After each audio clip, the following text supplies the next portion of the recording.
시장이 4월을 굉장히 신중하게 접근하고 있습니다. 어제 양시장 희비가 엇갈렸고 코스피 지수가 올랐지만 체감상 상승세를 느끼진 못했습니다. 3,5장, 삼성전자만 오르는 시장이었기 때문입니다. 미국 경제가 생각보다 탄탄하다 보니 금리 인하에 대한 명분이 사라지면서 금리는 오르고 달러가 강세를 보였죠. 금리 상승에 대표적인 성장주 바이오주가 압박당하면서 코스닥이 2.29% 급락했습니다. 9거래일 만에 다시 900선 아래로 주저앉았고요. 코스피는 삼성전자 효과로 0.19% 추가 상승하며 2,750선 지켜냈지만 상승 종목보다 하락 종목의 수가 압도적으로 많았습니다. 수급 상황 보시죠. 환율이 부담인데 외국인은 삼성전자 매수에 집중하고 있습니다. 유가증권 시장에서 1조 원이 넘는 압도적인 규모의 매수세 외국계 창구를 통해서 유입됐습니다. 기관은 3,481억 원 매도, 개인들은 또 이걸 삼성전자 탈출 기회로 삼으며 전체에서 6,281억 원 매도 포지션 잡았습니다. 코스닥 시장에서는 양매도가 나왔습니다. 외국인과 기관 모두 2천억 원 넘는 매도 포지션, 개인 홀로 4,816억 원 사자세 기록했습니다. 시가총액 상위 종목 마감 흐름 보겠습니다. 상승부를 킨 건 반도체였습니다. 앞서 미증시에서 마이크론이 급등했다 보니 우리나라의 메모리 반도체 기업인 삼성전자와 SK하이닉스까지 훈풍이 불었습니다.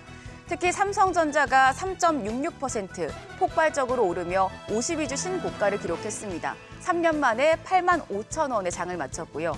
SK하이닉스가 0.43% 추가 상승, 장중에 신고가 경신했고 마감가는 18만 6,300원이었습니다. 이렇게 반도체만 보면 좋았는데 나머지 시총 상위 종목들 보시면 현대차와 기아가 3% 넘게 급락했고요. 셀트리온과 포스코홀딩스 등도 2% 넘는 하락세 기록했습니다. 코스닥 시장으로 자리를 옮겨보면 여기도 상황은 마찬가지입니다. 반도체 소부장주인 HPSP와 리노공업은 1.36%, 0.56% 올랐습니다.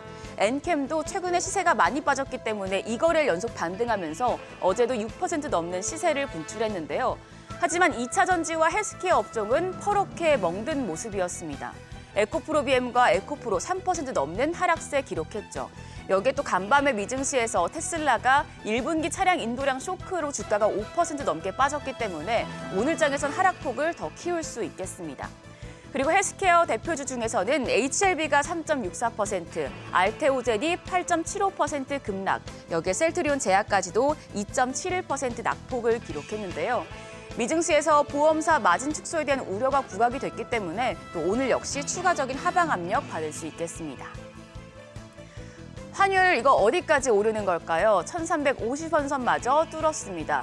어제 환율이 1,352원 10전에 거래를 마쳤습니다. 미국 경제가 견조한 가운데 다른 나라의 완화적인 통화 정책으로 달러 강세는 당분간 이어질 가능성이 높겠습니다. 3,5장, 삼성전자만 오르는 장세가 전개되고 있습니다. 엔비디아의 GTC에서 삼성전자의 HBM 공급 가능성이 부각된 이후에 삼성전자가 그동안 덜 올랐던 만큼 폭발적인 상승률을 기록하고 있습니다. 왜 반도체만 오르는 걸까요? 하나증권에서는 세 가지 이유를 들었습니다. 3월 말에 권리락 이후에 배당주에 대한 메리트가 사라졌고 4월 10일 총선을 보고 가겠다는 신중론, 여기에 반도체 외의 다른 업종의 실적은 좋지 않다고 말합니다.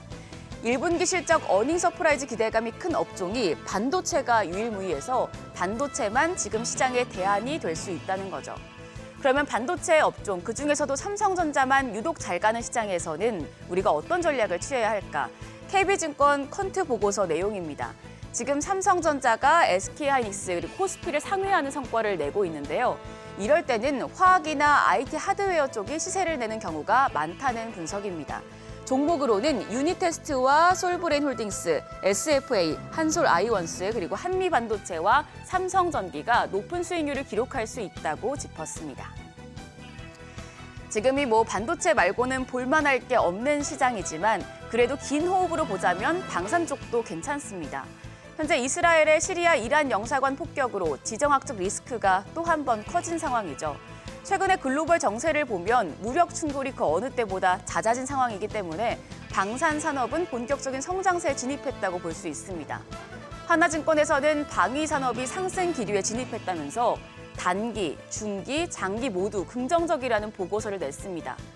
국내 방산 기업들은 높은 가격 경쟁력을 바탕으로 무기체계 수출을 확대하기 시작했는데요. 한국의 무기체계 수출 수입 배수가 아직 1배 이하 수준으로 낮지만 다른 국가들이 횡보세거나 하락하는 것과 비교해서는 그 흐름이 굉장히 긍정적입니다. 그리고 수주 잔고 역시 꾸준한 증가 추세를 보이고 있습니다. 하나증권에서는 탑픽으로 한화 에어로스페이스를 꼽으면서 한화시스템과 현대로템, 한국항공우주, LIG 넥스원에 대해서도 목표 주가 상승과 함께 비중 확대를 제시했는데요. 한화 에어로스페이스는 어제 항공우주와 방위산업을 제외한 비주력 사업 부문을 떼내서 신설 법인을 설립하는 인적 분할을 추진하면서 주가가 급등을 하기도 했죠. 앞으로 꾸준한 수주 잔고 증가가 전망된다는 분석이고요.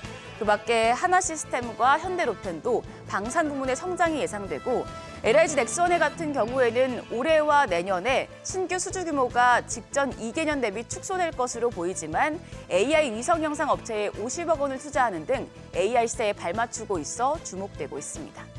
여기까지 전일장 마감 상황 살펴봤습니다. 간밤 미증시에서 테슬라가 부진했고 헬스케어 업종도 약했기 때문에 오늘 코스닥 성장주들이 또 한 번 흔들릴 수 있겠습니다. 높아지는 환율 함께 체크하시면서 시장 대응하시길 바랍니다. 지금까지 어제장 오늘장이었습니다.